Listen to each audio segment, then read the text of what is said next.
introduce the best ice cream factory located in Mount Vernon, 408 East Sanford Boulevard. Call and place your order at 914-699-1349. We also do delivery from 5 p.m. to 10 p.m. We have the most Jamaican flavors: grape nut, pistachio grape nut, rum and raisin, Jamaican rum and raisin, sour milk ice cream, sugar-free ice cream, stout ice cream cake, peach grape nut, and more. Also check out Papa Deli's right next door. When you talk about jerk chicken, jerk pork, roast fish, fried fish, and roast corn, contact me at 914-699-0145.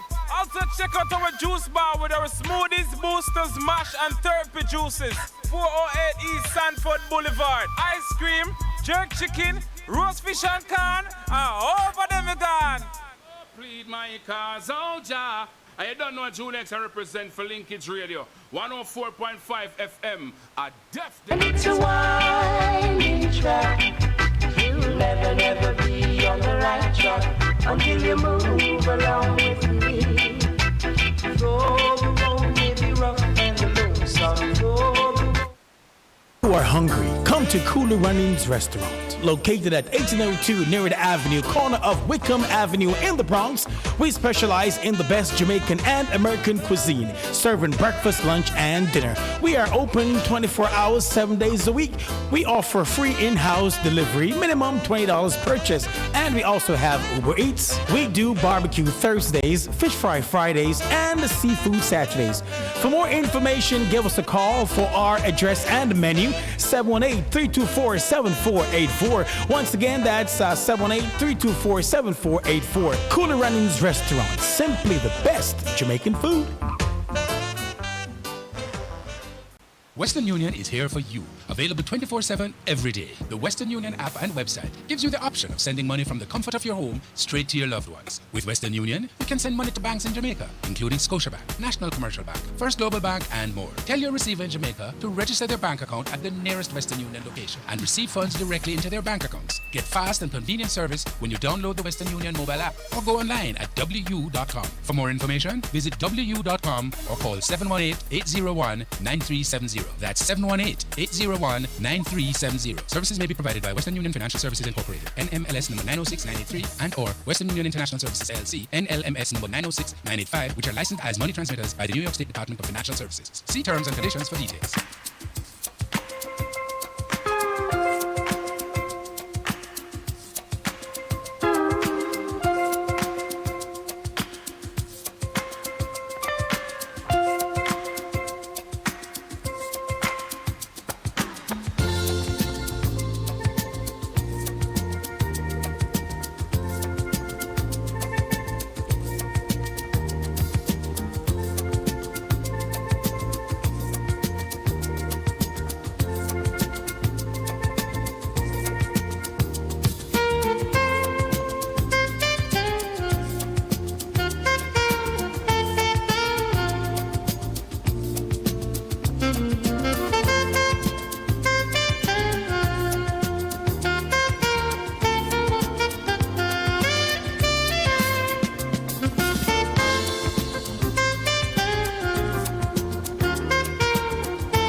well. It is 20 minutes after 5 o'clock. Good evening. Good evening, everyone.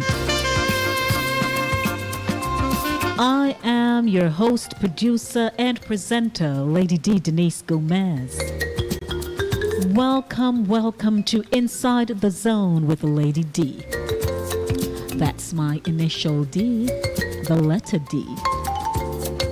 The community platform where information is guaranteed. Hashtag host Lady D. Hashtag ITZ Radio. Hashtag ITZ Community Life. Email InsideTheZoneNYC@gmail.com. Log on to my personal Facebook page, Lady D Denise Gomez.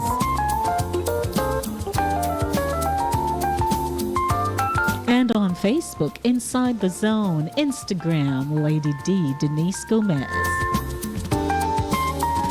I hope you're well. Hope you had a great weekend. In this evening's feature of the Monday Drive.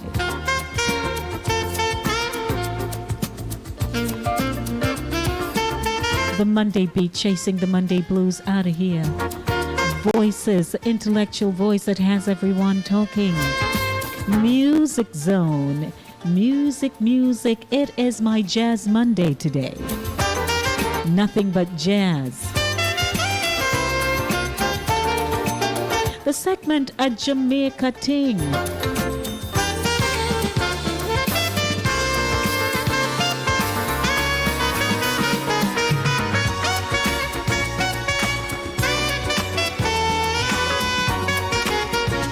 A Jamaica Ting this afternoon, Jazz in Jamaica from Sonny Bradshaw.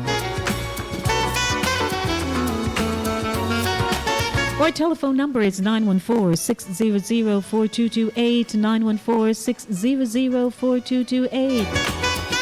The Monday Drive, keeping you in the know in the city you walk, drive, and reside. You're in New York City. You are some parts of the world, and you are doing your thing. You're perhaps going to bed right now. 10:23, that would be in the GMT time. They're on their way to bed, pretty much. I'd like to say good afternoon to 88.9. Linkage Radio 104.5, 101.7 FM. 914-600-4228.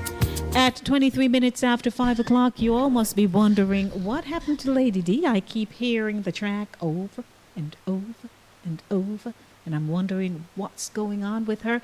I'm here. I'm host, producer, presenter, doing what I love to do. Do you know I look forward to coming here, especially today. It's May 18th. You're celebrating your birthday. It's a wedding anniversary. A baby was born somewhere in the world today. We welcome life into the world. The Monday Drive is here with news at 6 o'clock. Man, in news this afternoon, we have a lot to talk about, Chris Welby and myself. And we'll be talking about Manchester Municipal Corporation fraud trial. You all heard about that? Many Jamaicans in Jamaica have no bank accounts. What are the stringent measures? Why they can't open a bank account? Chris and I will be talking about that. COVID-19, compassionate grants, unemployed and informally employed. How is that going? And we do have some news headlines for you. Stick and stay with me. Don't go anywhere. Welcome to the Monday Beat, chasing the Monday blues out of here. It's Jazz Monday. Are you ready? I am ready. What a way to start off the show. Listen to this one. Now here's a blast from the past. Old time something come back again. Go round the bend. Tell your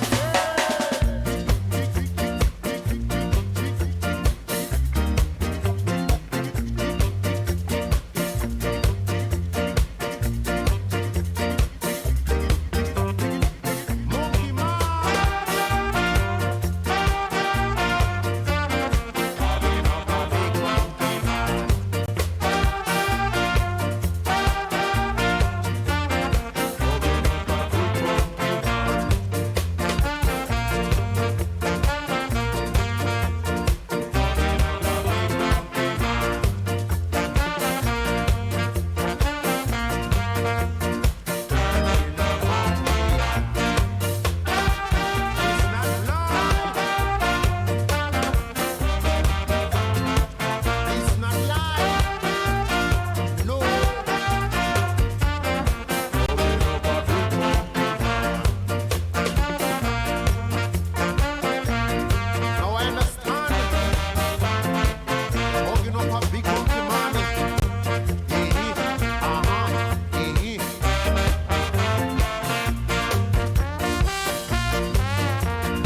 It's Jazz Monday. What a day what a way to start off the show. Hello, good afternoon to you, young, old, middle in age, everybody, wherever you are. YouTube Inside the Zone. I want to say good afternoon to those of you who are logging on, and also to those of you who are tuned into 104.5, 101.7 FM. Hello, 88.9, 9146. Okay. All right, Princess. Princess says she feels young again listening to that old hits. Of course, my dear. I have more for you, more to come. 5:30 p.m. time signal brought to you by Corey's Eats. We deliver, powered by Uber Eats. Open Monday to Thursday, 6 a.m. to 11 p.m. Friday and Saturday, 6 a.m. to 2 a.m. 3762 Boston Road, Bronx, New York, 10466. Telephone 347-947-9200. I got my fried shrimp, plantain, steamed cabbage on Saturday. Went home with my dinner, sat down, ate.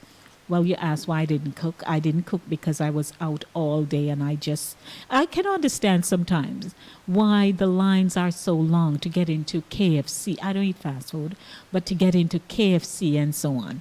Because sometimes people are just done. They're like, I am not going home at no stove or fireside to go cook no pot right now. Especially those who have children, and the children are saying, I don't want this and I don't want that. And they start complaining. 5:31 p.m. Hello to you. As always on a Monday afternoon, I have the segment Voices, the intellectual voice that has everyone talking. And who'll be talking to you this afternoon? Minister of Industry, Commerce, Agriculture and Fisheries, Audley Shaw. The Caribbean Private Sector Organization says it has identified 7 strategic agri-investment opportunities, totaling how much? Over 400 million United States dollars. That's what they say. Yes. And so I welcome you to the feature this afternoon. There's no greater place to be than with me, Lady D. Have to clear up my throat, No better place to be than with me, Lady D, this afternoon, to bring you all the information that I can possibly find to share with you. At 6 o'clock, Chris Wilby joins me, and man, oh man, do we have an outline for you. A whole lot going on. And I don't want you to forget that you're to call us at that time, okay? And tell us what's going on. So hello to everybody. Those of you who are working in the hospitals, you are an essential worker. You have to go no matter what. I know they are going to be commencing the testing and all that. Whether or not it should have been done already is water under the bridge. We're so sorry for the lives that have been lost. But, now they learn. Because I said to my aunt, who is also an essential worker, I said, you guys, they're only testing you if you have a fever. But that wasn't the only thing. And so I guess that's how so many people got infected, with the virus in the nursing homes, because they're not going anywhere, so people had to be carrying it into them. And it's very, very sad how many people from nursing homes, residents in nursing home, lost their lives as a result. Now the damage control begins. Isn't that something? Yeah, but nevertheless, you all have to get yourselves checked out, and they're planning to do it at least, I think, twice, or how is it? Once a week, twice for the month, something like that. And some people are not, in keeping with all of that, because I gather that the testing sometimes can be very uncomfortable. But, to save yourselves and other people, you have to do it. So I have the news coming up for you in a few minutes. And so you can stay with me. Don't go anywhere. My name is Denise, Lady D. Gomez, and wherever I am, that's where you're going to be. Stay with me. Don't go anywhere.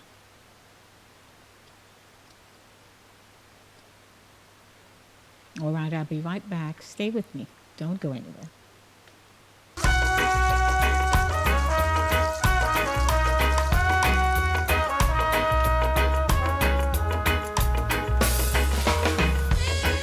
Mother, mother, there's far too many of you crying. Brother, brother, brother, there's far too many of you dying.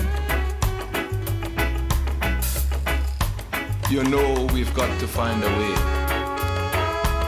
Thank you for being so patient with me. Now I found my clip. I do apologize for the delay. My clip is right here, so don't go anywhere. Welcome to Voices, the intellectual voice that has everyone talking. On the crisis, road to economic recovery. I remember when you just became minister, the excitement about agro-processing and where we're going. How are we now going to ensure that all the things we have been talking about, it will become a reality medium to long term in terms of just getting things done? The short answer to your question is that there's a lot of interest, an unprecedented level of interest, but I want to use this medium to advise a lot of the people who have already leased land that you cannot lease the land from government and it remains idle. You're gonna use it or you're gonna lose it. Sometimes straight, just telling them straight. If you have a problem, talk to the ministry. If you feel you've taken land that is insufficient in terms of irrigation, say something. Say something to RADA. Say something to the minister. There are 3 ministers in my ministry. Say something to one of us. Say something to the permanent secretary.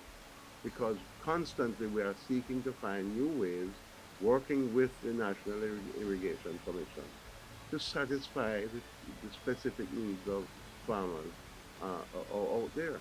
Now, right now, we're doing some interesting things as well. We're putting up, with the support of the British government, spending about 60 million British pounds. We are putting in the Essex Valley irrigation system, which will support sections of Selwyn and Manchester. And then we are using another portion of those funds to put in further irrigation systems in sections of Clarendon and St. Catherine, right? But I really want to use this opportunity to say to those who have leased land from the sugar company holding and promised to put it into production in alternatives to sugarcane. Too much of that land I am seeing and driving past it and it's still idle. So we are going to be putting in specific timelines for action to be taken. Otherwise we are going to have to take it and put it in the hands of other people who are serious. The narrative is that we don't have enough land in production. That's the narrative out there. Precisely. All you have to do is to drive on the north-south highway, the east-west highway. Drive on the east-west highway and you see idle land, right? Cannot continue like this. Can't. But at least, as I say, Innswood, Bernard Lodge are good examples. You have another one. You have, for instance, the Caribbean, the CB group. They do chicken, but they also do pork. And they're getting into other creative things now. I visited them some time ago. They're doing sweet peppers. They're doing corn, sweet corn. They're really doing things. They're stepping out of the box and doing things, and it's creating a lot of excitement. Minister, there are a few issues raised by the Jamaica Agriculture Society in a previous episode of Beyond the Crisis here. Just want you to address a few of them for me. Comprehensive development plan needed for cattle in Jamaica. Correct assessment, what are your thoughts? Well, you know, that is, the cattle industry is one of those industries that we have allowed to decline in Jamaica. And that decline has come by a number of different things, including allowing cheap imports. But in the same way that we have built a poultry industry that makes us literally self-sufficient. In the same way that we have built, we've built a poultry industry and a pork industry, both poultry and pork. We are self-sufficient in them, right? In fact, what we now have to be doing, and I'm actively looking at it, is looking at export markets so that we can expand poultry and expand the pork industry. And among the markets I'm looking at, by the way, is China. 20 minutes to 6 o'clock. That is the voice of Minister of Industry, Commerce, Agriculture and Fisheries, Audley Shaw, and they're discussing the Caribbean Private Sector Organization. And it says it has identified 7 strategic agri-investment opportunities totaling over $400 million US. And you hear the minister says that there are idle lands in Jamaica, and people say they don't have any work, but it's all about what they want to do, what they choose to do, what they don't want to do, right? But there are lands available where they can go plant and do what they need to do and make themselves productive in the society. It is 5:41 p.m. The show is brought to you by Cooler Runnings, Jamaican Restaurant, and Corey's Eats, and Western Union. When you are hungry, come to Cooler Runnings Restaurant. Located at 1802 Nerid Avenue, corner of Wickham Avenue in the Bronx, we specialize in the best Jamaican and American cuisine, serving breakfast, lunch, and dinner. We are open 24 hours, 7 days a week. We offer free in-house delivery, minimum $20 purchase, and we also have Uber Eats. We do barbecue Thursdays, fish fry Fridays, and seafood Saturdays.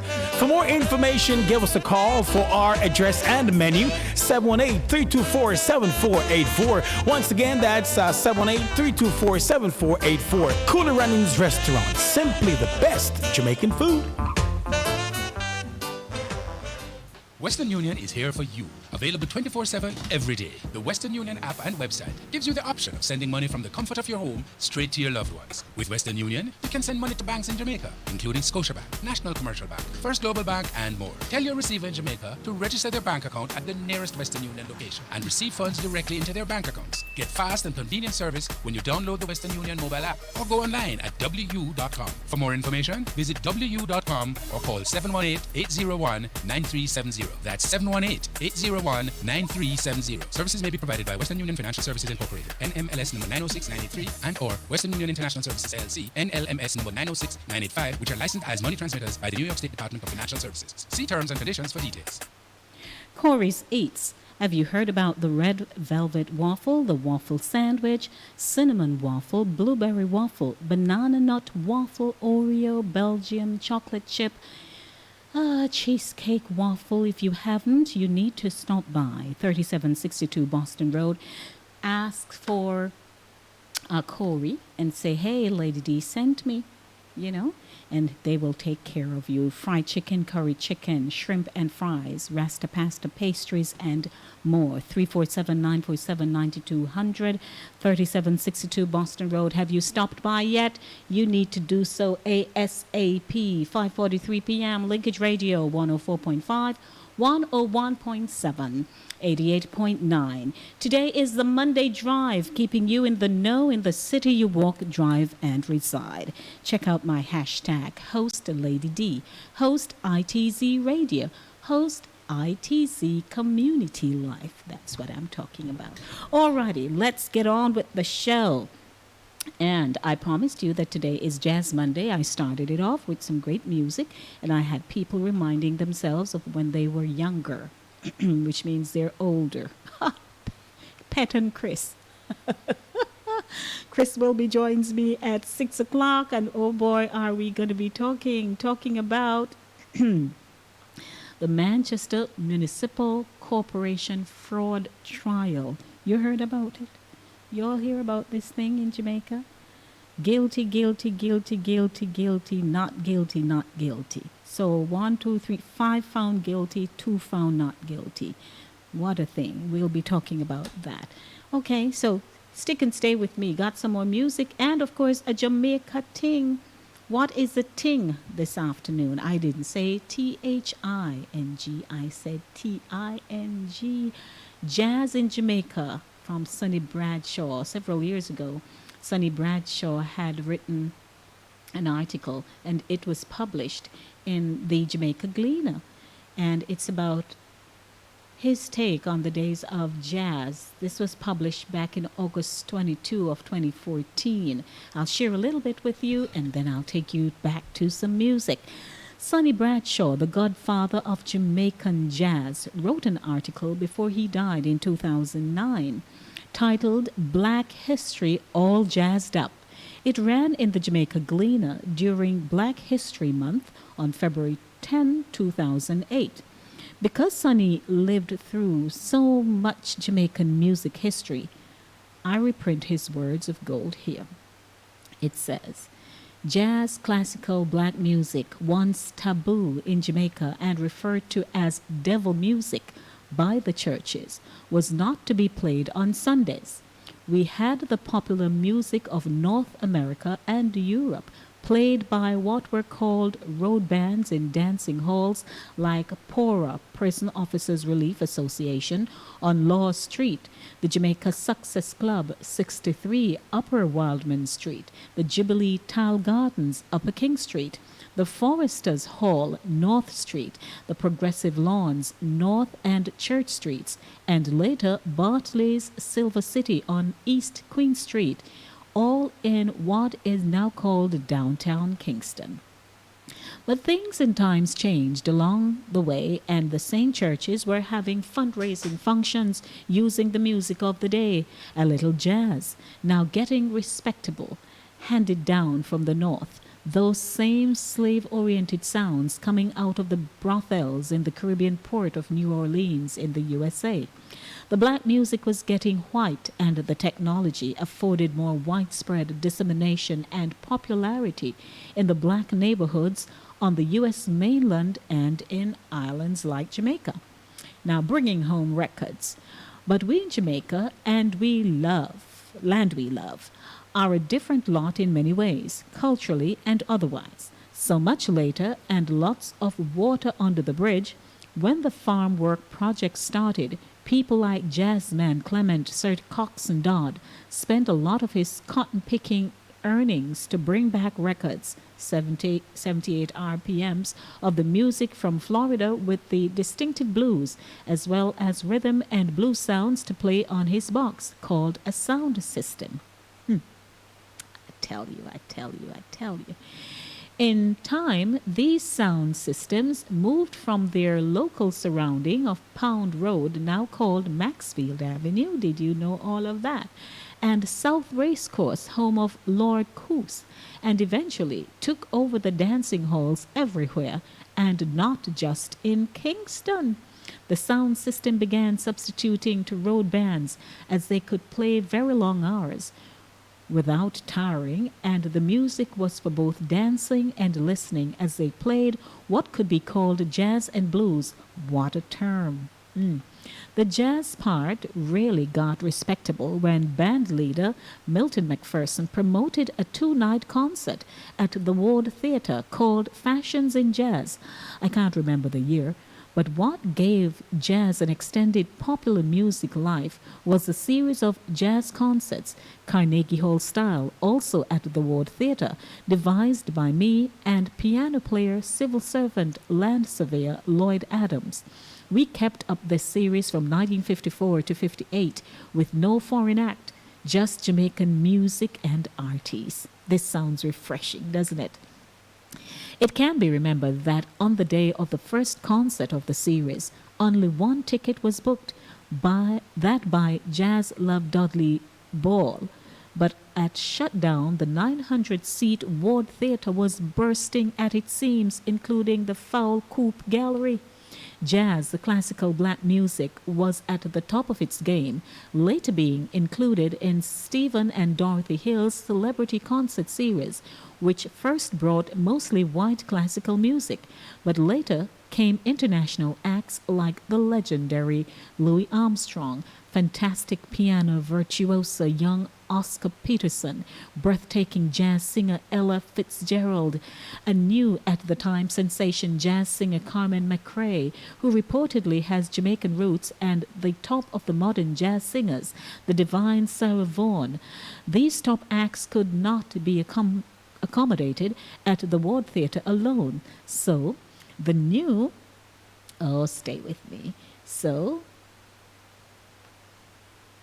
the new Russell Graham ran 1,900-seater Carib Theatre, and even the open-air Tropical Theatre on Slipe Road had to be pulled in to satisfy the jazz audiences of the day. Undermining the music. Underneath the music goings-on in North America, the jazz as a dancing music was being undermined by the new young set of musicians of bebop. As more soul listening music, as Perkins would say, for the thinking persons, while in Jamaica a cultural sleeping giant was aroused with the advent of a second radio station, the Jamaica Broadcasting Corporation, JBC. Disbanding lofty ideas of a studio orchestra, arranger Carlos Malcolm and I were delegated to stay on board, thus promoting Jamaican music on air through the vehicle TADP, Teenage Dance Party, and the Jamaican hit Parade Top 30 popular music from the stage of the Regal Theatre Weekly. The Jamaican recording industry got a real push, having more people being aware of the new cultural music, ska, rocksteady, and reggae on their doorstep. Or early record producers also discovered that they could make money not just from royalties, they didn't pay the artists, but also revenues from publishing piling up in the outside world. Jazz, the classical black music in Jamaica, had lost ground and struggled today to stay in its rightful place through the dedication of the handful of musicians who do make their living from live music. But jazz is taking another beating from persons and organizations, not excluding the church, that promote anything under the name of jazz to make what Eric Coverley had described as filthy lucre, carrying the great masses along with the misleading idea of what this classical black music is. The Caribbean area is fraught with these jazz festivals that are made up of programs of the popular music of the time of day, and any non-jazz megastar like the 300,000 US troubled Miss Dinah Ross, who recently visited Jamaica in our tourist city Montego Bay, home of the past Reggae Sunsplash and current Reggae Sumfest. With Black History Month at hand, it is hoped that the Jazz Renaissance will be assisted by the series of jazz and blues films being shown through the efforts of the U.S. Embassy Public Affairs Division at Red Bones, the Blue Cafe, throughout the month, and also that other presentations will reflect the true meaning of jazz, the black classical music that started its upward climb from the Caribbean port of New Orleans. This is so informative. Love it, love it, love it. 5:53 p.m. This was Sonny Bradshaw's article published in the Gleaner in 2009 titled Black History All Jazzed Up. And it's my Jazz Monday today. What's going on? Hello to you, and you. It is the Monday Drive, keeping you in the know in the city you walk, drive, and reside. I feel like dancing my way into 6 o'clock. How about you?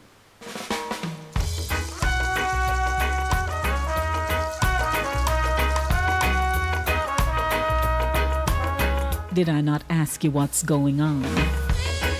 Mother,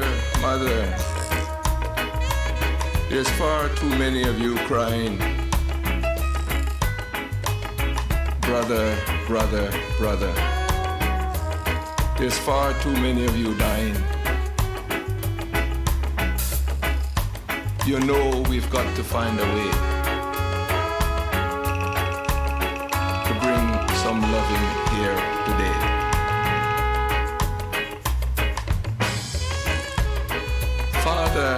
Mother, we don't need to escalate. You see, war is not the answer. For only love can conquer hate. You know we've got to find a way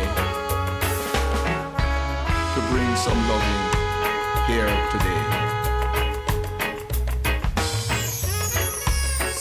Picket lines and picket signs. Don't punish me with brutality. Talk to me so you can see.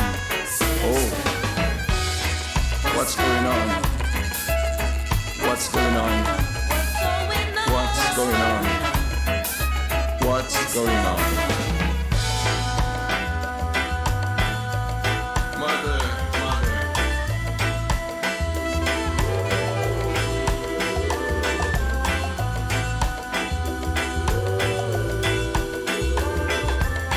You know, we've got to find a way.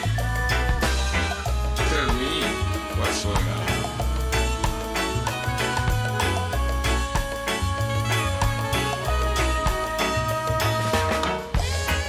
Mother, mother, everybody thinks we're wrong.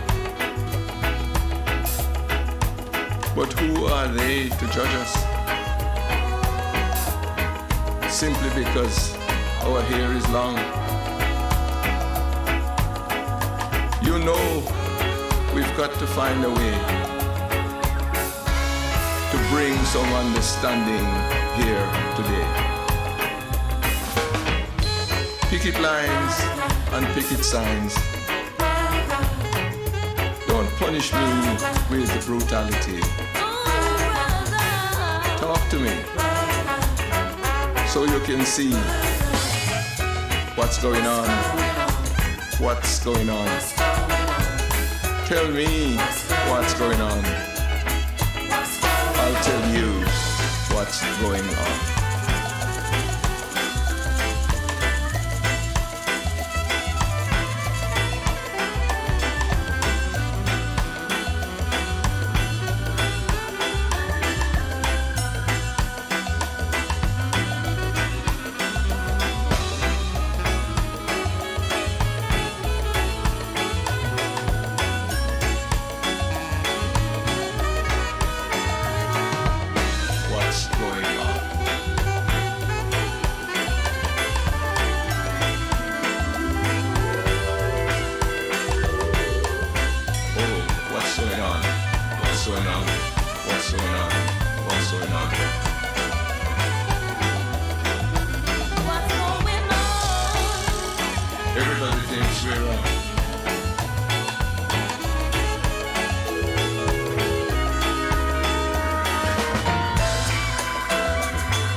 What's going on? What's going on? I tell you, nice and easy Jazz Monday. The Monday Drive, keeping you in the know in the city you walk, drive and reside. Chris Welby joins me in seconds. My guy, my guy, my guy. Nothing you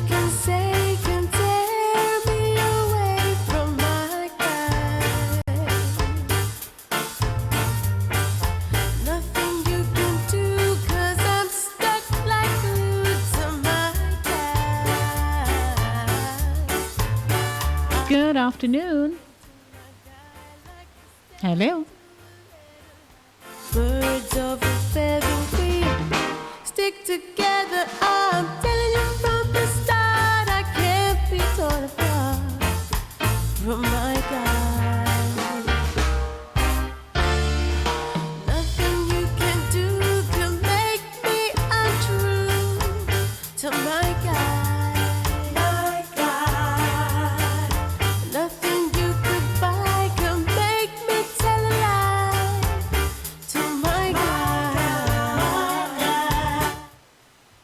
Good afternoon to you.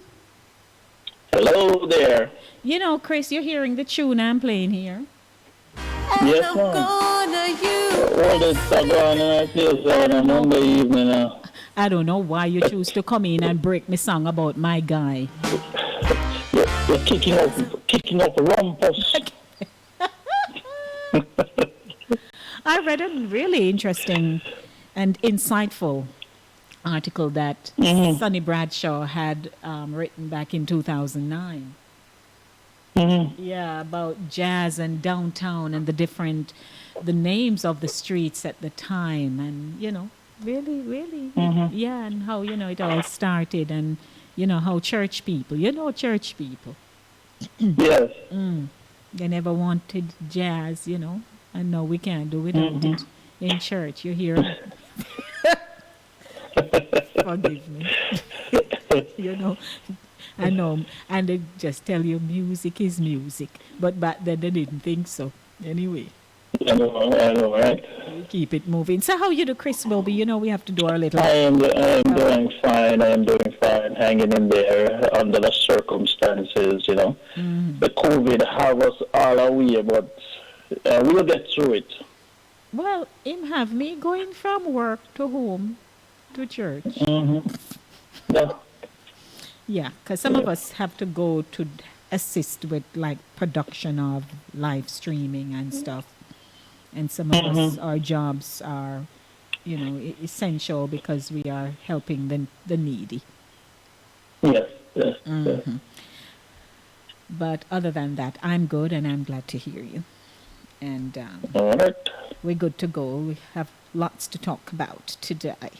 All right, let's get it started. Let's get the show on the road. All right, here we go. Right. So, ladies and gentlemen, welcome to Keeping You in the Know. Right here with news, happenings, and facts. Yours truly, Lady D, and Chris Wilby of Caribbean Vibes Radio.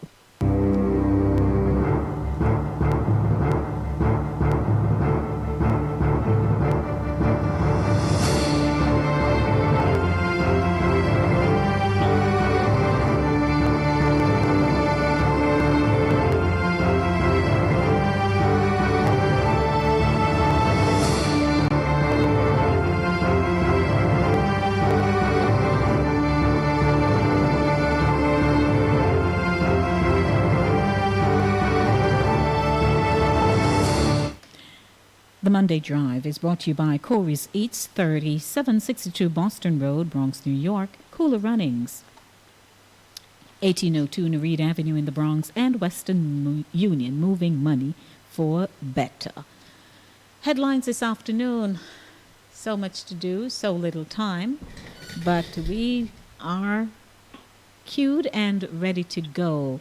In our headlines today, we'll be featuring the Manchester Municipal Corporation fraud trial. Many Jamaicans in Jamaica have no bank accounts. Why? COVID-19.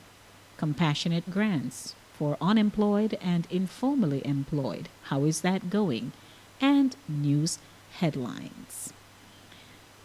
Chris Wilby.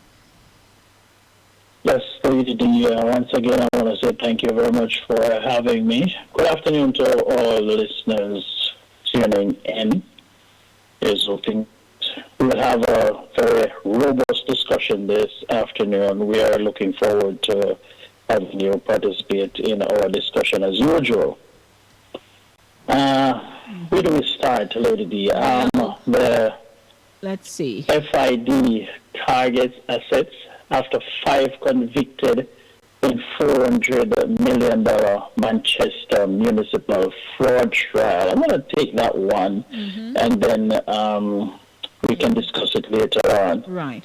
The way is now clear for the government to begin the legal process of seeking to take possession of properties and other assets valued at more than $220 million that have been traced to former Manchester Parish Council official Sanjay Elliott.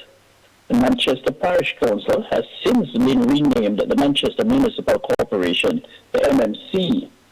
Already, the properties and assets, which include an apartment complex consisting of 11 units, a 4-story family house, 4 residential lots, 6 high-end motor vehicles, as well as a Honda Ridgeline, and several bank accounts have been frozen by the Supreme Court.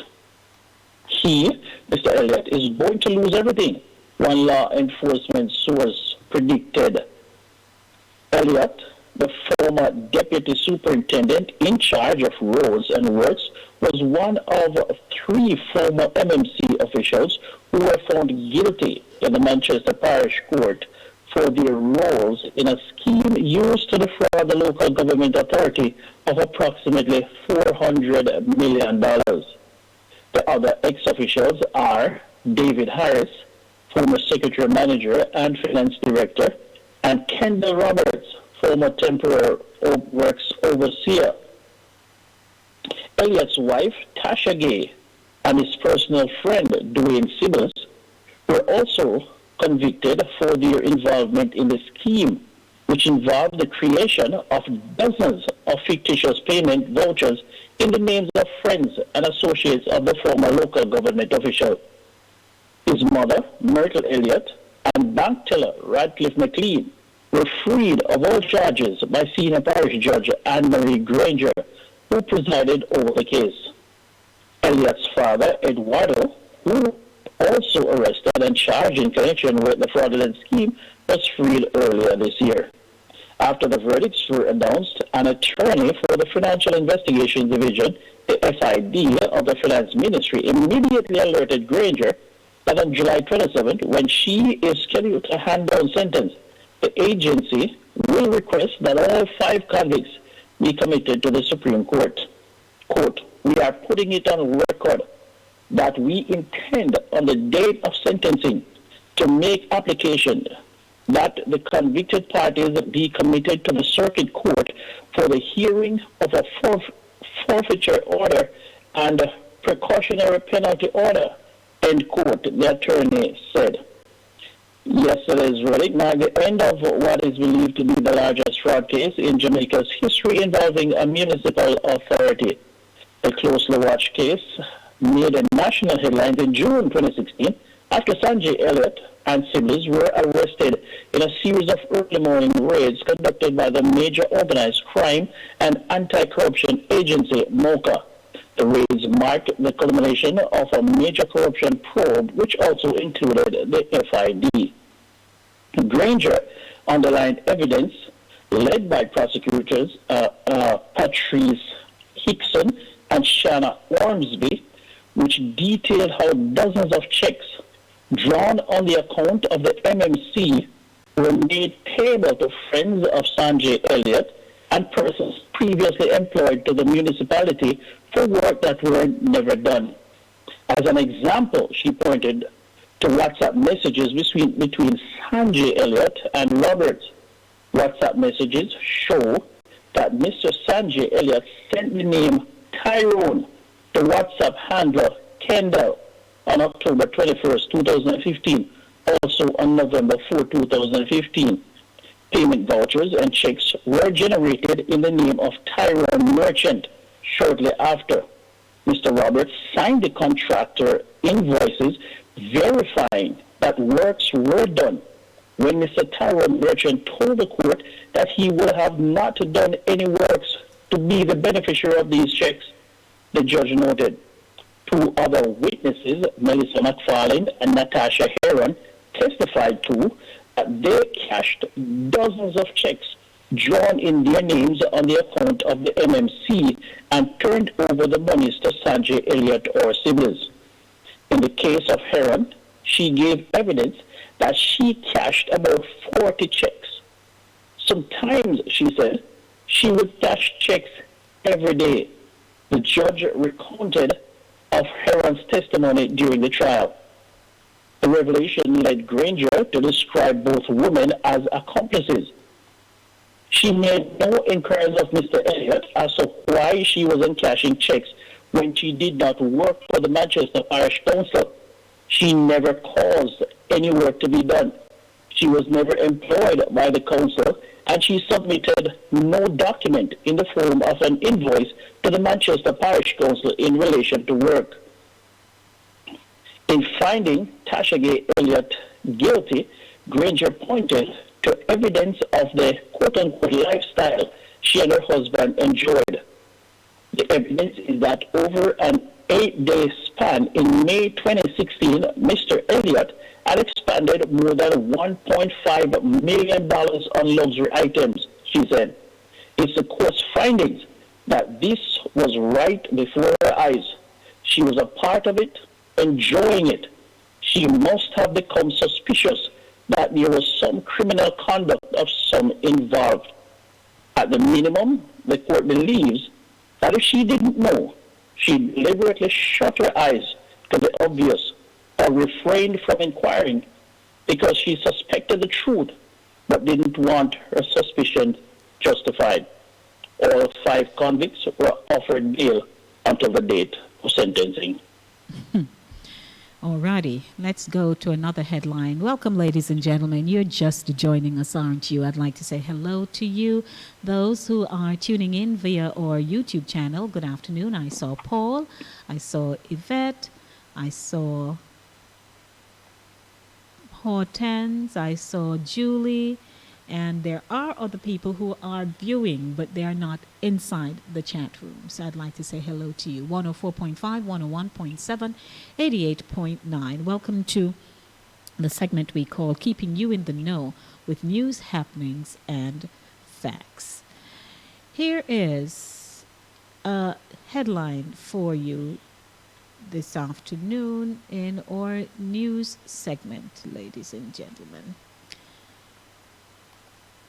Andrews contacted Health Ministry during Ferron saga. Mom says remarks of medics in background on phone call sickens her.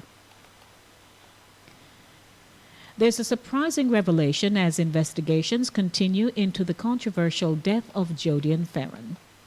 The Sunday Gleaner has now learned that nearly 24 hours before the first-time mother died of apparent heart failure, a senior official at Andrews Memorial Hospital had reached out to a senior official in the Ministry of Health and Wellness for help in resolving issues related to her transfer to a public health care facility.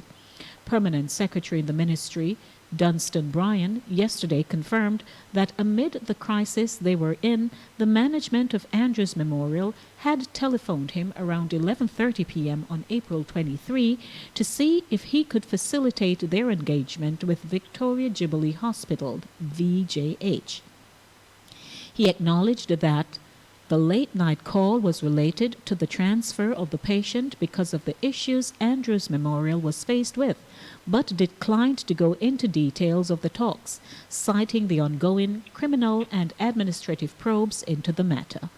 Because of the challenges that were being faced by the hospital, Andrews, and their inability to manage the patient and their request for the support of the government to transfer the patient to a public facility, Bryan said in explaining why the hospital had reached out to him.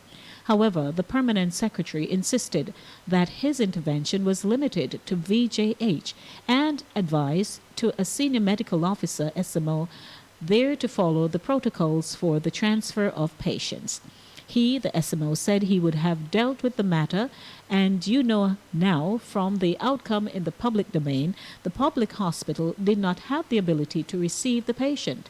As per protocol, contact was made with Spanish Town Hospital, Bryan disclosed, while making it clear that he played no role in Jodian's transfer to Spanish Town Hospital. At the same time, the health official denied reports that he was asked to facilitate Jodian's transfer to the University Hospital of the West Indies, UHWI, and claims the hospital had refused to accept her.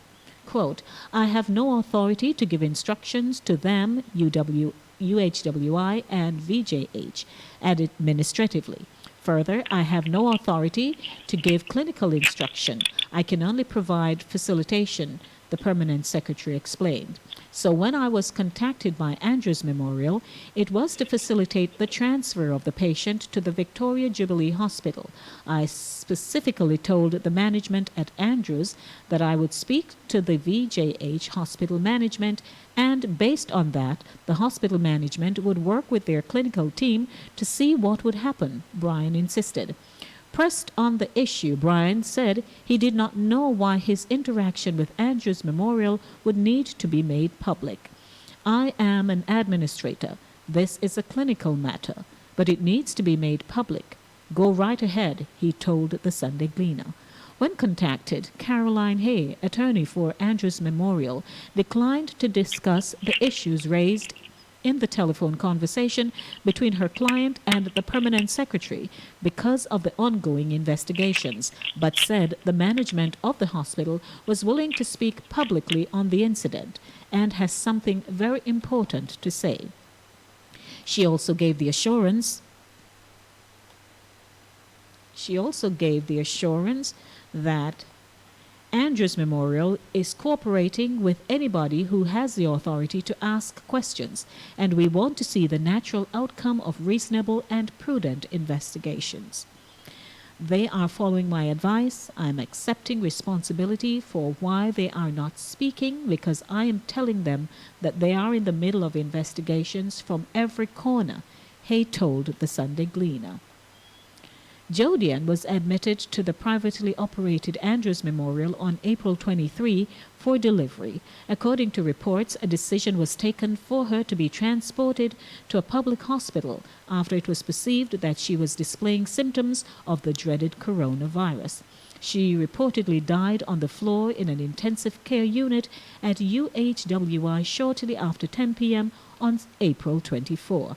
This was nearly 6 hours after she gave birth to daughter Peyton Grace. The 23-year-old was admitted to the private-operated Andrews Memorial for delivery. Jodian's heartbroken mother, Portia Green Horton, appeared surprised by the latest information. I have never heard that before, she told the Sunday Gleaner during an interview on Friday. Green Horton disclosed that she was on the phone with her other daughter, Shanice, who was with Jodian at Andrews Memorial on April 23. She said she overheard some of the stuff that was being said in the background by medical personnel who were denying my daughter of care. Green Horton declined to divulge what she overheard, but was adamant that there was discrimination because her daughter's perceived COVID-19 status. It sickens me to my stomach. It's terrible, and I must tell you that these are some of the things that resonate with me. According to her account, Jodian was placed in isolation, and that drove her into a panic attack that had her hyperventilating. It was the treatment, the behavior of the medical personnel that scared her because by now she didn't know what was going to happen to her. I was on the other end of the phone screaming for somebody to listen, she said. Green Horton said she and her late daughter were best friends and recounted how they would chat on the phone several times every day. It was her first pregnancy, and she would talk to me about every little thing. The mother of two also recalled a conversation she had with Jodian a week before she died. She, Jodian, said, "Mommy, you know me think she, Peyton Grace, is going to be a doctor?" Green Horton said. She believes a lasting tribute to Jodian would be a new legislation that protects other women from meeting a similar fate as her daughter. I am on a quest for justice, and with justice comes the truth. What I would love to see that there is a law in place that would protect women, young women like Jodian, Green Horton said. Very sad situation there. Very sad situation indeed. And I understand if you are in court matters, legal matters, because you have not gotten to court yet, but you're in legal matters, there's some disclosure that you can make and others you can't. So we understand that. So I'm sure whatever the mother heard in the background while she was on the phone, yelling and screaming, will be divulged. Yes. Right? But they are working on that case, so we'll see how that pans out there. But somebody's going to have to. And the nation, I guarantee you, if nobody is found accountable, the nation is going to be in a roar. They're going to be upset because a young woman died and she really didn't have to. So now I believe somebody should be held accountable. They should be. 20 minutes after 6 o'clock. Good afternoon to you, everyone. Yours truly, Lady D. And on the phone line with me is Chris Wilby from Caribbean Vibes Radio. Now, Chris, the headline you just read, Pat is saying good evening to us. Hi, Pat. Welcome. Hi, Pat. How are you? The headline concerning the fraud charges brought against these people, it shows you the level of corruption, how intentional people can be, how you can coerce somebody into doing something. Last Thursday, it was Thursday, I believe, or it was Friday. Help me, Lord. I'm not 16 anymore. I believe it was Friday, They had the live broadcast on one of our major stations in Jamaica. And did you hear it, Chris? The judge was reading her summary. And it's in that I got the full gist, right? Because when the headline breaks, you don't get everything until the investigations are complete and it is brought into court. And so I realized then that you have one man who managed to manipulate and coerce other people into. People will say nobody can't make me do things, but I am telling you, people can let you do things. Yes. Especially when you have close association. People can just come and say to you, oh, give me your TRN and your full name. And they might give you some kind of flip-flop reason as to why they need it. But trust is something that will cause you to do things. That's one. Then there is the obvious collusion, right? Where people decide that we are going to rip off, steal, defraud the system. And there's always, when you have to route checks, I tell people, I had a little banking experience working behind the scenes in the data center. And so you would see, once we are routing those checks through the machines, the machine is programmed to pick up a lot of things. So I learned that early. And you must have somebody inside somewhere working alongside you so that, the checks can go through. So I have to go to Mary Jane at all times so that the check can cash.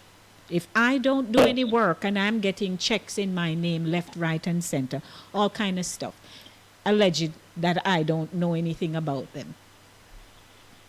This scheme here has unfolded what we already know. Right, Chris? We already know that when people want to pull off something, they go to the length and breadth to get it done, no matter who, what, why, how. Yes. And this is a typical example. But it, as we would say, it busts out. It came up. It came out. People forget that auditing is done. Me not, me sometimes me not. Here is what happened, Lady D.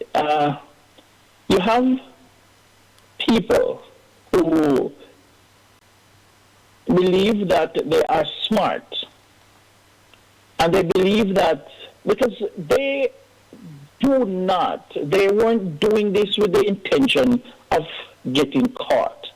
They thought they had everything covered. And that is how most criminals think. They really believe that, I have this thing planned out, and as long as I do X, Y, or Z, I am not going to be caught. And this guy was a criminal. Mm-hmm. Yeah. He was a mastermind behind all of it. Mm-hmm. And he manipulated the other people around him to participate in this scheme. And you said something, you said that people can get people to do things.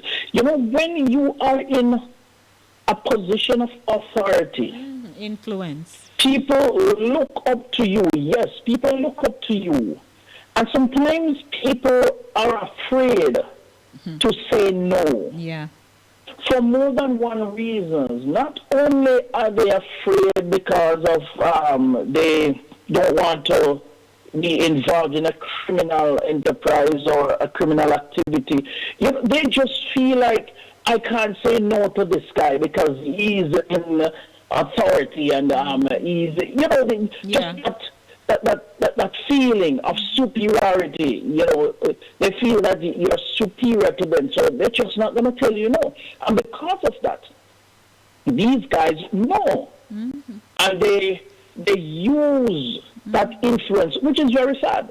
And then they get all of these people in trouble because a lot of these people who he drew in, they weren't benefiting anyway in a big time way. No, one of them, I think, one said he got a check from us $7,000. That's when the judge was reading her summary, right?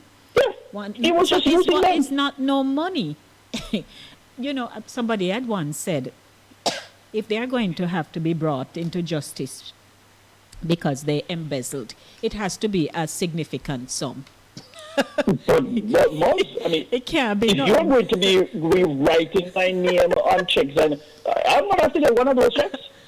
No, man. At some point. It can't. I'm going to cash one of those checks, and you're not going to see $1 out of it. Because come on, it's just sad though that he brought all of these people, and he was bringing them down with him, and he was living a life of luxury. Well, you heard me read out all of the luxurious items. At one point, he was spending $1.5 million in the course of a day, and he had an apartment complex consisting of 11 units, a first-story family house, 4 residential lots, 6 high-end motor vehicles, a Honda Ridgeline, several bank accounts. This is one guy ripping off the Jamaican taxpayer. And, one of the things I am heartened by, though, is that finally we are seeing, and we have seen it happening over a few years now, where these guys are being brought to justice. Once upon a time, it would have been a hush-hush and everybody would get big lawyer and it would be brushed under the rug and we wouldn't hear anything more about it. We would hear not guilty, and they would go about their merry way. These days, I am very happy that a signal is finally being sent. Yes, man. On both sides of the aisle. Of course. Because Ruel Reid has his day of reckoning, Make no mistake about it. Yep. So I am very happy that finally we are getting some form of justice. Now, if you listen to the listing, the guilty verdicts, right? Guilty, Sanjay himself, Sanjay Elliott, former Deputy Superintendent, roads and works. It's not today we know how when contractor get work, how it give out to all kinds of people. So there's always that. Next, guilty, David Harris, former secretary manager. Hold on, Chris. Good afternoon. Good afternoon, Lady D. Good afternoon, Chris and everyone. How are you today? Good, Hey, Pat, I'm doing fine. Thank you. Wonderful. I just want to hone in on the discussion. You know, there's a saying, easy comes, easy goes. There are people who don't work for an honest living, so they don't put a positive plan in effect. They would rather sit by and collect somebody else's money. But unfortunately, they never put it to good use.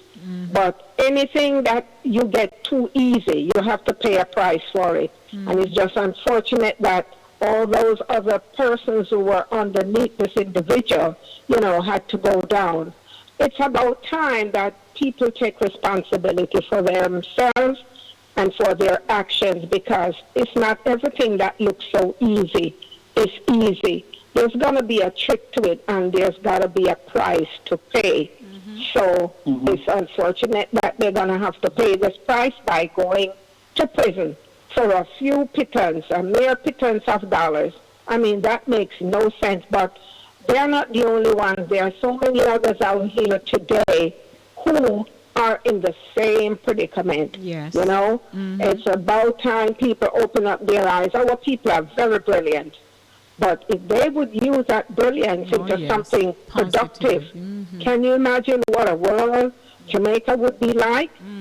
They're smart, but they use their smartness in a different way. Yes. And it's unproductive. Yes, they're always going to get caught. It may take 5 years, 10 years, but eventually somebody's going to have to pay the price. Absolutely. That's my number one. Number two, on the issue with that young woman who died, at the hospital. You know, everybody's now going to be dotting their I's and crossing their T's. Nobody's going to want to take responsibility. But I bet you one thing, somebody's going to pay that ultimate price for that young woman's death. It's just a travesty in this day, 2020, that young woman was passed off from one hospital to another. You know? I mean, it just breaks my heart. We don't hear of these things happening even in the third world countries. This is a shame. It is a shame. But I only hope that her parents, suing, yes, you cannot bring her back, but somebody has to be held accountable. And I hope sooner, yes, somebody must be held accountable. So they have to keep things tight. No information should be passed on from one to the next. So they're dotting all their I's and crossing their T's. But they are going to come to justice. And let's see, where my grandmother would say, the longest liver will see the most. So we just sit tight and we will see the results. Absolutely. So even though I joined in a little late, but no, I'm glad for the opportunity. You're not late, Pat, because we had to read. You were not late at all. You were not late. Because we had to read. All right. Thank you. All right. Thanks I'll come to listening. All right. Okay. All right. God bless. Now, Chris. Lady D. Bye-bye. Chris. Thank you, Pat. As I was reading, hold your thought and don't let it go. Guilty David Harris, former secretary manager. Guilty Kendall Roberts, former temporary works overseer. Then guilty Tasha Gay Goldborn Elliott, his wife. His wife is in there, you know. Guilty Dwayne Sibbles, he's the carpenter. And so his mother is not guilty, and Radcliffe McLean, the Scotiabank. His father is not guilty. So I don't know how the Scotiabank teller is not guilty, but anyway, I'm just saying. She was a part of it. I don't know how they found out. They find it not find her guilty because she was, in my opinion, I mean, Right. But I'm just a lay person, but just from observation and just from thinking about it, how could she not have been found guilty? How could it's she all not about have it's all known? about evidence. Evidence. Mhm. Every even if the evidence is not true, is what you see, right? Is Yes. what that's Mhm. that's it. It's evidence. But in a lot of times when man or woman decides to defraud, embezzle, you name it, usually, I don't know why, and it happens because, again, there's relationship. Their spouses always know and go along for the ride. Yeah, that validity. This person must know what is going on. If all of a sudden I am a broke pocket man, and I start bringing in millions of dollars, or I start acquiring properties and expensive things, my wife must know about it. Because it has to be coming from somewhere. Yes, so it's either she is going to wash her hands clean, or she's going to participate in the scheme, or she's just going to turn a blind eye and pretend as if she doesn't know what is happening. No. Yeah, she must have an idea what is going on, you know. Yeah. It goes without saying. It goes without saying. But the sentencing is in July 27. Of course, I'm sure they're going to want to appeal. These things just not going to go so. They're going to want to appeal. Yeah, but sometimes they're going to automatically put in an appeal, but I do hope they get a significant sentence, though, you know. Me Sometimes they, these kind of crimes, you know, they get a slap on the wrist. And they move on, you know, and that is sometimes it's literally a slap in the of the public. And yeah, of course, you know, they're going to try to recover the 400 million plus. I'm sure that's just what they were able to account for, but there must be more. Yeah, they're going to try to recover that. You know, I want to say something else before I forget. While Pat was commenting about somebody paying the price for and justice for the young lady, you know, I really do believe somebody is going to pay the price for this, you know. And if Mr. Holness believes that he's going to sweep this under the rug and not pressure the authorities to act and get justice, he is going to pay the price for it. Because there are a lot of people out there who are very angry. And people out there are watching to see if it's just a 9-day talk. I hear people talking that they are going to vote the next election based on what happened in this investigation.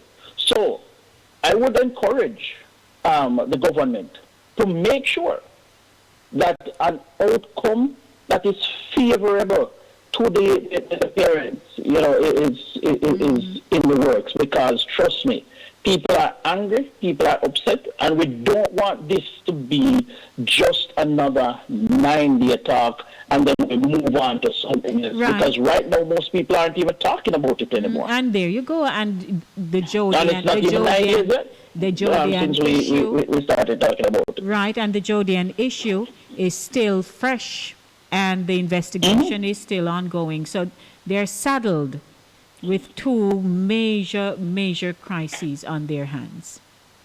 Yes. Now, why is it that why is it so many Jamaicans don't have bank accounts in Jamaica? That's a big old question.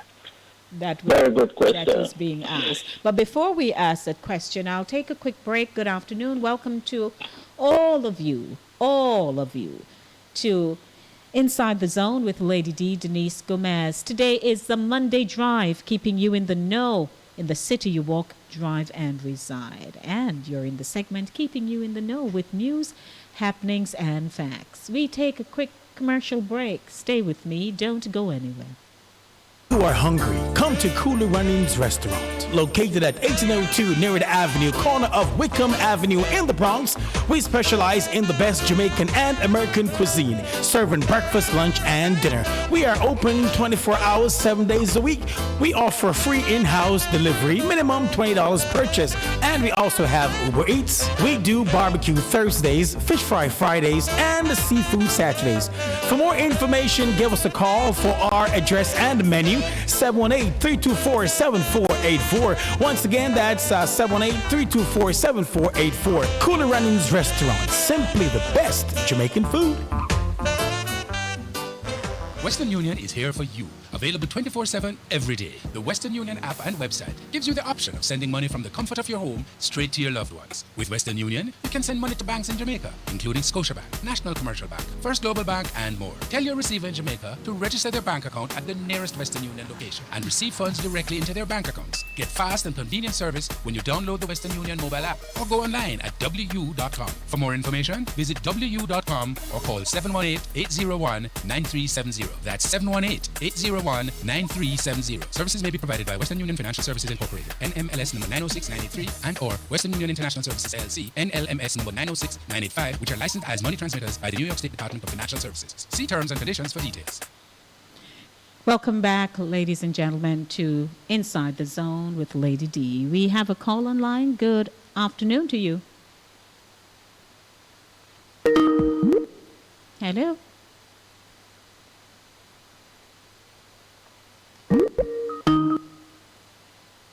I picked up, but I'm not sure what's going on. All right, Chris, let's talk here now. Bank accounts. Easy or not so easy? Stringent measures can meet the demand, the requirements.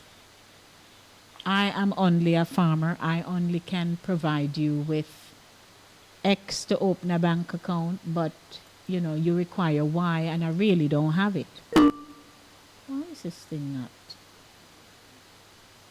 And I really don't have it. What do I do? Do I continue to keep the money under the mattress? What do I do?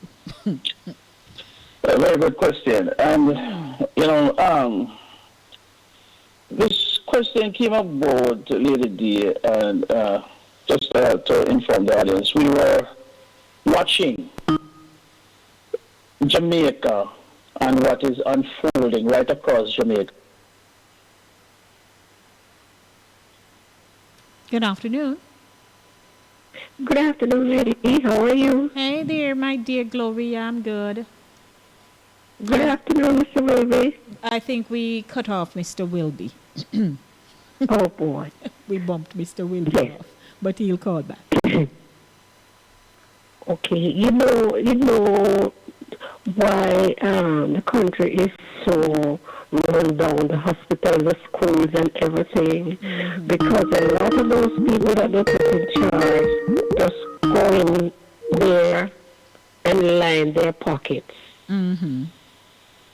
Because that amount of money that should be doing certain things, and that man alone taking all of that money, spending $1 million a day, that's too much. I mean, he shouldn't be taking any, right? But he have no conscience. But you see, lie down in your bed knowing that you're supposed to do certain things, and you're taking all of that money, spending $1 million a day, $1 million. Lavish lifestyle demands. You know. But that is way too much. We know that. Well, some people will never see $1 million in their entire lifetime. They might even see it on paper and can't even call it. All right, the other lady, no, the young lady that lost her life. I don't think Jamaicans gonna let it up so easy if they don't work out things properly. I would not. Compensate the parents. Right. I think they're gonna behave. I mean, I don't think they're gonna take it so lightly, because there are poor people that going to be handled in worse situation than that. So you have to tap it here before it get down to the person who is worse off than her. And I think yes, I think they're gonna look at it and say, no, if they can do her like that, and I think she is in a little more opposition than myself, then when it reach down to me, what I'm going to do, they just throw me out the roadside and leave me. Right. I don't think they're going to take it so lightly. Thank you. I don't think they're going to take it. You're welcome. Blessings to you. We appreciate it. Thank you. Thanks both of you. All Thank right. you. Take care. God bless. Take care. Bye-bye. All right. Good afternoon, one and all. 6:45 p.m. Set your watches and your clocks. We got 15 minutes, and we're going to work this 15 minutes. The question I asked just now, I have two responses. One from Jackie. Jamaicans are charged for withdrawals from their bank accounts. Maybe that's why more Jamaicans don't have a bank account. Pat says, response to your question, Lady D and Chris. I believe people don't trust the banks because of inside scamming. All right. So that's their take on it. All right, so let's get to it. Let's get to it. We decided to talk about this particular topic because we saw a video or videos of the long lines in Jamaica. You know, people are trying to get their COVID assistance. You know, but because a lot of them do not have a bank account, they had to go out and join these ridiculous long lines. Yes. Now, this is not the first time that we're talking about why Jamaicans do not have bank accounts. I don't necessarily believe it has to do with the fraud and whatnot. I think it's just a matter. Maybe those are, you know, they don't trust the banks and, you know, the fees may add to it too. But I think the major problem, Lady D, is the fact that you have to go through so much rigmarole in order to open up a bank account in Jamaica. People don't have the time to sit around and wait, and they send you back for this and they send. It's just too much. Yes. And while I was looking up this doing the research here, I found the comparison to be, I mean, it's like right versus left. What you need to open a bank account in the United States and what you need to open a bank account in Jamaica. Well, what you need to open in Jamaica. Might I add, it's just in recent times that some of the banks in the U.S. have become more lenient to people opening bank accounts, especially if you live in a city and state where you have a lot of immigrants. So those who don't have the SSN, they started to take their tax ID number. And you had to have your valid passport and so, but some time back it wasn't so easy. So even if they attempted it, it didn't work because it was demanded, it was mandatory that you provide these things. Now, in Jamaica, all right, so that's it. You're there one foreign country. This is what they ask of you, right? But in your own nation, the bureaucratic red tape is so red that you can't even start at the starting line because it's so blinding. You can't get in the race to go join a bank, to open a bank account. They just ask for too many things, and a lot of people there are frustrated because I can tell you, babysitter,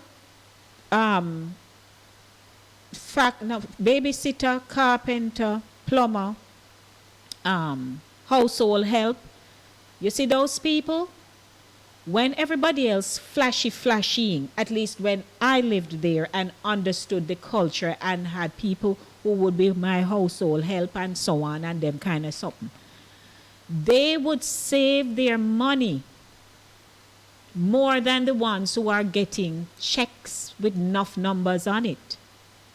So it's not for the fact or the lack of money to go open the account, but it's what they're asking of them sometimes, and we conclude that. Hence, you wouldn't have the long lines, right? We get our stimulus checks here. For many, it went right into your bank account. You see any line anywhere? Or they mailed it to you. So, how are they now addressing it? How, what are they doing? Are they now going to just step back and say, fine, this is a typical example, a can of worm just open up and we had better address this situation, or else we're going to have another problem on our hands? So let's I talk. hope they do. I hope they do. They do take a step back, because it's just too much information that they are asking for in order to open the bank account. It's just too much, and people just don't. People just don't have the time. People get frustrated. I've heard of people who have gone to open a bank account, and because of the frustration, they just don't bother. They just leave, they just don't go back. It's just too much. And when you read about, no, finish your thought. When you read about all that the hoops that you have to jump through to go open a bank account, you just forget about it. Yeah. It doesn't make sense. But it takes something of this magnitude to really, really open the can of worms. Because when people go to the bank and say, how do I open a bank account? By the time the customer service representative sits at the front desk and starts to tell you that you need how much $1,000 to open an account, you need a TRN, you need a national ID and all of that. And who you have to go get. Let's go through it. Run through the list here quickly. Proof of identification that you need. This may be your passport, national ID, or driver's license. You need taxpayer registration number, your TRN. You need 2 references. You have to provide the names, the contact numbers, and occupations of these persons. Some banks have a reference form that these individuals will need to complete. In most cases, references may come from a bank manager, justice of the peace, minister of religion, your employer, or a long-standing customer at the bank or credit union. You need proof of address. This may be utility bill, National Water Commission bill, or postmark letter addressed to you. If postmark letter is being used, it should not be older than 6 months. And then you need the opening deposit. And you also need, what else, passport size photograph and all of that. And then you may have to call up your great-great-grandmother and, find her birth certificate and her national ID. And it's just ridiculous. Okay, so we are speaking in the ideal setting. These are the things that are required.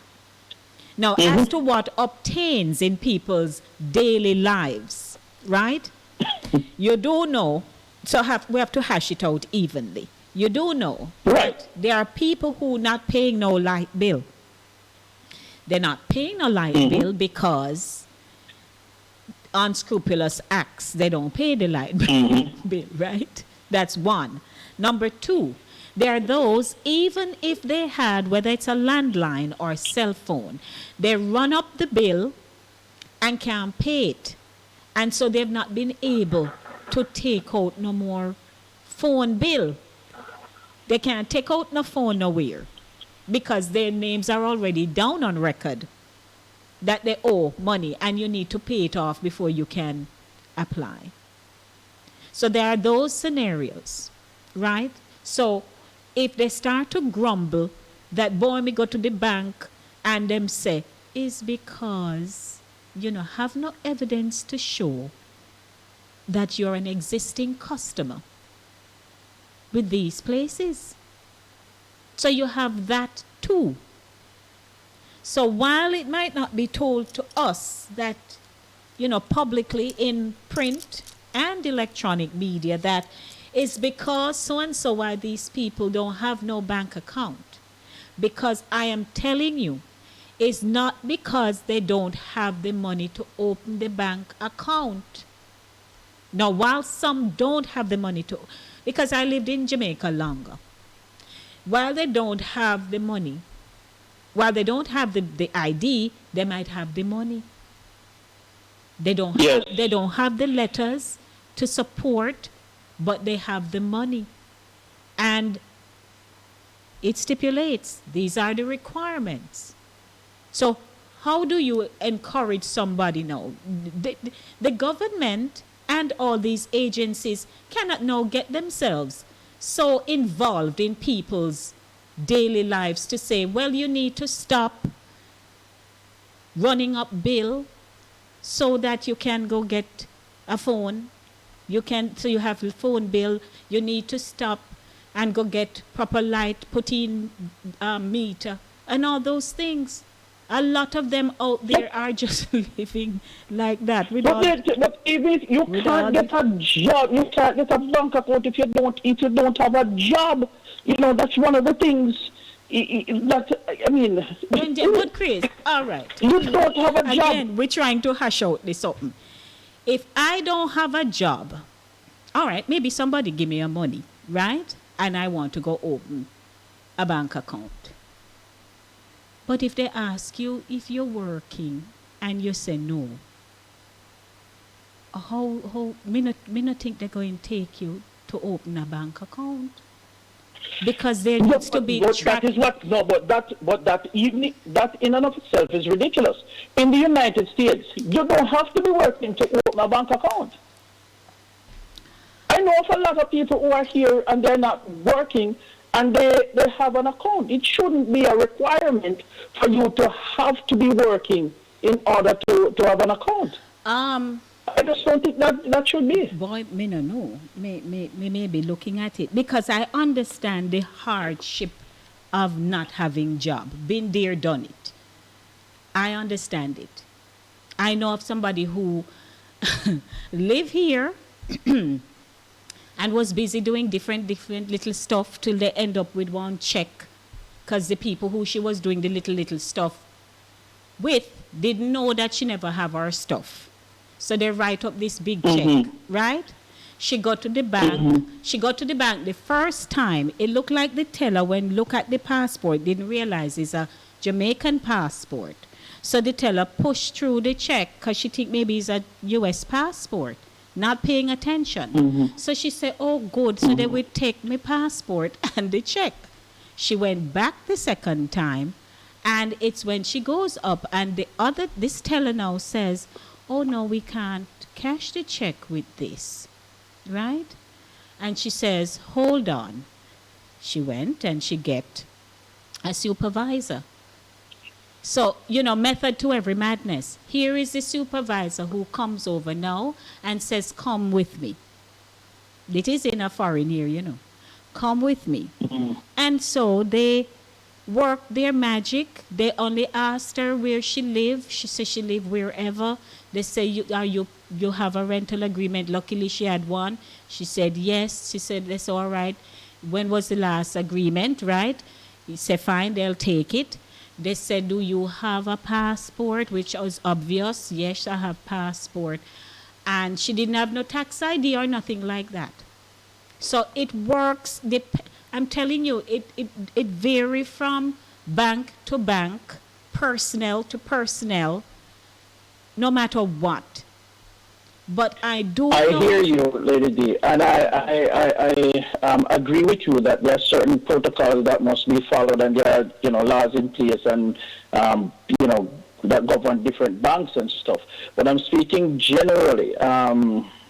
I know of a lot of people with different banks and whatnot who are, and what I'm saying, you don't know, and that is probably a unique situation because she was from a foreign country. And talk about if you are here in the United States and you're legal and you are not working at the time. That has never, I've never heard of a person wanting to open a bank account who is legal and in the United States and not working at the time when they go to open a bank account. That has been denied. I've never heard of it. I'm not saying that it has never happened. I'm just saying I've never heard of it. Well, Jackie says there are also people who live with someone and don't have electric bill. Yeah, there are many different reasons why people, so a lot of these things are just, and that is why we have so many people in Jamaica that do not have a bank account because they can't meet the hurdle. It's just too much hurdle for them to cross. It's either you don't have, you can't prove this. Some people don't have the ID. Some people don't have the passport. They can't find the national. And I'm not saying that some people, are not careless. But some of the reasons are just, Chris, you do know that there are people in their ignorance, height of ignorance, when they were sending out the mandate that you need to get your ID, the government ID, they tell you how they now vote. So they don't need no ID. Yeah, that's of course. I'm sorry, but I'm just looking. We have to look across the board. A lot of people, and there are a lot of conspiracy theories that goes around with everything. Because if we move talk about 5G conspiracy right now, it's all over the place, and people, so it's just a whole people are just stupid sometimes. Right. So. And Jackie says Jackie says I was able to get my first account in the US way before I had a SS number or before I had my stay. So again, but we do know that many people in Jamaica don't get no bank account because of something. Because it's too stringent. That's why most people forget. Well, guess what? It's 1 minute after 7. We have to go. Yes, the bank need to loosen their rules and regulation a little bit. But anyway, Lady D, I enjoyed the conversation very much as usual. So, looking forward to be back here next week to do it all over again. Have yourself a great evening. Blessings to you, Chris Welby. All right, ladies and gentlemen, you heard Chris and I going at it. We can't always agree. You don't make this something spicy. But anyway, hope you had a good afternoon with us, and looking forward to being back here on Thursday at 6 o'clock to 8 o'clock p.m. to do it all over again with Center Stage, the platform where voices are heard and people connect. Love you, blessings. 88.9, 104.5, 101.7, and YouTube Inside the Zone with Lady D. As always, love yourselves, love your children, and remember, in everything you do, it is the will of God concerning your life. I am out of here. We specialize in sheetrocking, roofing, tiling,